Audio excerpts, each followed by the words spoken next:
Hey, so I recorded a really good video. I'm going to try to reproduce it, but I only have a few minutes anyway. So I wanted to show and just quickly run through some of my recent trades. And yes, part of it is just bragging to say, hey, this is what my models and strategies can do. I'd love to teach it to you. Come join my group. Obviously, bragging and getting people interested in Fox Trading Group because it's my VIP, my private group is part of it.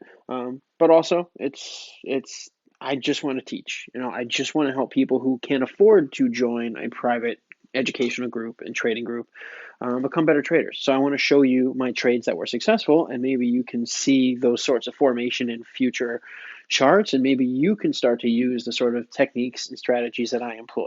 So if you're not familiar with my Ichima model and my stochastic model, and you're not familiar with how I manage risk, then go through my YouTube, look at some of my free videos. A lot of my videos are private, only for group members, like all the educational stuff, but I do have some public stuff. Go through, check out some of those videos, get familiar with my Ichima model, where I use the cloud and 3 different EMAs, for instance, as dynamic supports. But let me just show you just a couple trades. Since I don't have as much time as I had for the last video, which was my really good one, I'll just do a really quick one. Here's BNB, for instance, right? So my BNB trade broke out 22%. Forget about it correcting right now. I actually already closed this trade out. I think I have a small position left in it, but forget about that. Just to see, you had a falling wedge down here. One of my favorite bullish formations for breakout calls are falling wedges. If you can identify them well, you can call breakouts for sure. And then we had all three of each of my dynamic supports. The 55, the 99, and the 222 EMAs were all grouped together right here, creating an Ichima confluence zone, right? Really strong Ichima dynamic support. That also coincided with the bottom of the Stoch. So the Stoch cycle starts, and on the run up of the Stoch, we see a run up on the price, right? Then the price resets, top to bottom on the price, top to bottom on the Stoch. Follow the cursor. I'm moving the cursor along, right? The crosshairs. Then bottom out on the Stoch and it starts running up. Bottom out on the price and it starts running up. All perfectly lined up. The Stoch is an incredibly valuable indicator. You have to use the proper settings, 533, but very valuable indicator, especially when used in conjunction with my Ichima model, where I identify dynamic supports that allow me to find potential breakout zones where I can get into low risk, surgically precise entries. So that was one example of a surgically precise entry. If you actually look at my original trade on BNB here, my original call, I had gotten in, my stop loss was only 0. I believe, let's see, 0.54% below my entry. So essentially, if I lost, if I was wrong and my supports failed, I only would have lost 0.5%, essentially a few bucks. I barely would have lost any money. On the other hand, it broke out and I made 22%. Although I didn't make a full 22%, obviously, because when I closed the trade out, it wasn't quite that high, but still, I made 18, 19% profit on a trade when I only had to risk 0.5% to get into it. Let's take a look at XRP, for instance. XRP I predicted would break out. We got a 46% breakout run there. My original entry was a little riskier on this one. My stop loss was 3.5% below my entry. And I even posted this is a little risky because my stop loss is a full 3.5% below my entry. As a result, I'm not going to put quite as much money into it. But if it does break out, it's going to break out big. So in that one, we had a horizontal support down here. So I was able to enter into a trade right after we bottomed out, right after the Stoch bottomed out and started turning up. And if you looked on other time frames, I was able to use multiple time frames to identify that base support where we had that reversal. So many candles in a row were hovering right above that support. I had a high confidence level that that support would hold and that that was a final bottom, especially since that was the bottom on the hourly Stoch as well. That was the bottom on the 4-hour Stoch, and that was the bottom on the daily Stoch. So using multiple time frames allowed me to predict a potential reversal point and a breakout. I got into a bunch of others. Some of them are longer term holds, like CHZ, for instance. That's breaking out big time, 20% breakout on CHZ. IOTX is just starting to break out. This is actually a recent trade that I got into, and this one just popped up. Now it's retracing, but there's still a lot of potential there, especially with the Stoch resetting here. We may bounce pretty soon, maybe off of this trend line and make another push up. What are some of the other trades I had recently? I don't remember what they were, and I don't want to go through since I don't have too much time. But, my 10% breakout on ONT, for instance, same thing. I bought in right here when it was riding right along those each of my dynamic supports, right? So I was able to buy in, place my stop loss below those 3 EMAs, each of my dynamic supports and the cloud, right as we were turning bullish on the Stoch, and that coincided with the breakout. You can see the same thing on the 4-hour model. where I had entered in right here. So my stop loss was able to go below all those EMAs. Same thing on the 4-hour model, which was even more bullish than the hourly model. Now we're actually coming up against the top of the cloud here and getting rejected and dumping hard. So I probably got stopped out of this trade as well as several others since I moved my stop losses up aggressively. And that's the other thing I wanted to mention.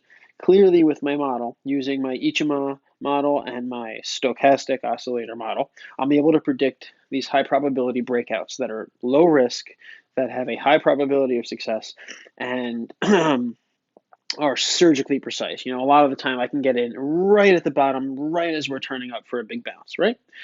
The other big key aspect of what I do and what I teach is risk management.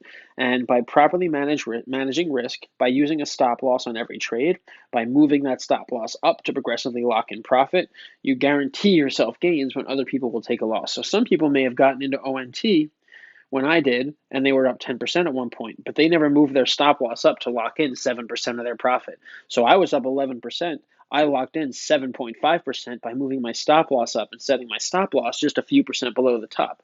So that way, when it starts dumping, I walk away with almost 8% profit while everybody else just lost back all of their profit because it's almost back to the original entry.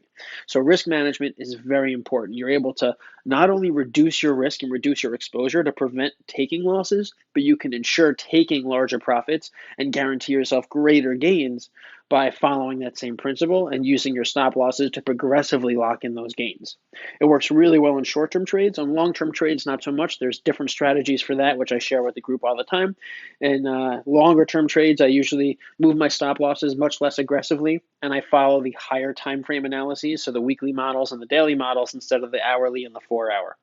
So there's a lot of things that go into it. My entire strategy and technique is a culmination of a few years of successful um, systems I've come up with, but it's not just my models for predicting what's going to happen based on the technicals. It's also my risk management. It's also my data analysis model. For those who aren't familiar, I've talked about this on some free videos as well, so definitely check out my YouTube.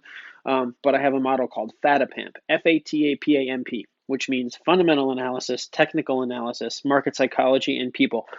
And what that means is at times like this, when we're hyper bullish and we're in a FOMO induced bull run, the technicals may say, hey, we need to correct, but we just keep going higher, right? Like with Bitcoin, the technicals, the charts have been saying correction, correction, correction for quite a while, for several weeks now, but we still haven't gotten the correction because we're in a FOMO-induced bull run. And when that happens, we become extra technical, where the TA doesn't really matter as much, and instead you have to focus more on fundamentals and market psychology. So by having an accurate data analysis model, you can adjust to changing circumstances, and instead of getting tunnel vision where you just stare at a chart and you say, hey, we should be going up here, but we're not, and you don't understand why, you need to understand why. You need to consider those other data sets. You need to look at fundamentals, and you need to look at market psychology, because there are plenty of variables out there besides just technicals. So there are a lot of aspects to what you have to do to become a successful trader. That's just a few. You need to be good at technicals and identifying breakouts. I just showed you how one of my models is very successful at doing that. You need to be able to manage risk, and you need to be able to expand your horizons beyond just technicals. You don't want to be a fundamentals trader. You don't want to be a technicals trader. You want to be an all-around trader. You want to be a FATAPAMP trader who uses all available data sets and all available variables to become as successful as you could possibly be as a trader. And if you can't afford to join a private group to learn this stuff with me, then by all means, go out there and dig up as much free educational material as you can get your hands on. If I can point you in the direction of some, I'd be happy to.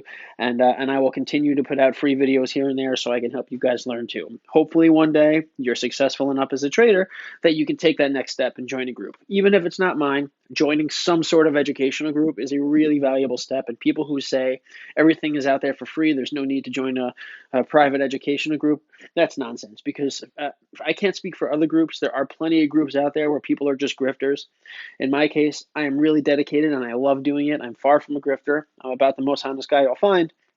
And I'm really dedicated to teaching you guys, and I really want people to become a successful trader. My ultimate goal with everybody in my group is for them to become so successful at trading that they no longer need to be in my group. That means that I've done my job. That means that I've taught them how to do what I do. So if you guys have any questions about how I trade and my strategies and techniques, you don't have to join the group. Just ask me a question. Feel free to shoot me a DM on Twitter anytime or drop a comment on one of my posts. I'm always happy to clarify. I'm always happy to explain these things because a lot of them are pretty simple, and without too much practice, you can start noticing certain things, especially like my Ichima model. I definitely encourage you to check out the free videos I posted on my YouTube, like my intro to Ichima, where you'll see exactly how I use it and exactly how simple it is. If you guys have any questions, let me know. I'm always happy to answer. It's my wife's birthday, so I'm going to go have some cake before she yells at me for doing this video, which went way longer than I planned.